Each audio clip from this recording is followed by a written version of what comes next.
So I think a lot of these things come up because the shore is so popular that there's so many people in one spot that stuff happens. Well, the Jersey Shore is also so diverse, and people come from far and near, and different ways of dressing and acting, and certain things are okay and certain things aren't in various places, and the rules change. It's great. Like the thing about red Solo cups, you see that really at most of the beaches, but in Sea Isle, it's everywhere.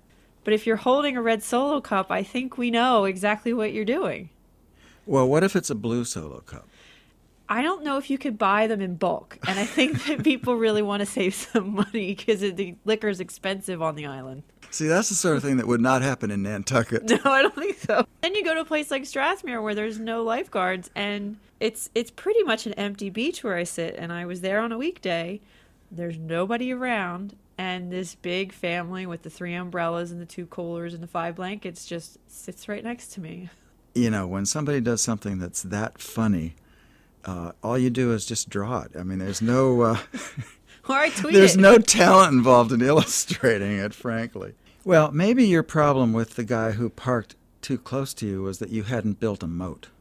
This is true, and I've seen this many times, and on a Saturday in the height of the season, just digging a little trench. And this person is just like, no, stay away.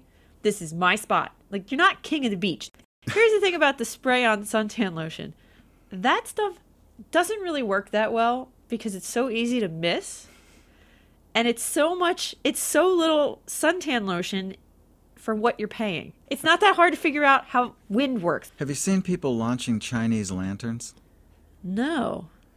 I've seen a lot of that recently, and if the wind isn't blowing away from houses, you could be talking about some serious problems. I've heard of some beach weddings doing that. There was a really great piece somebody wrote when Harry Callis died about how you used to be able to walk down the beach and hear the Phillies game because everybody had the game on the radio.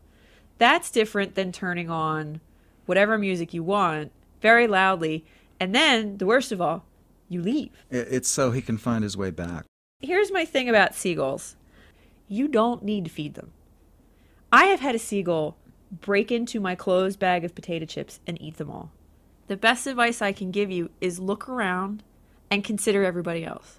If you wouldn't want somebody throwing potato chips to the seagulls near you, then don't let your kid do it. If you see Jen Miller, and she's usually wearing a yellow bathing suit, and she's reading a book, please don't sit next to her.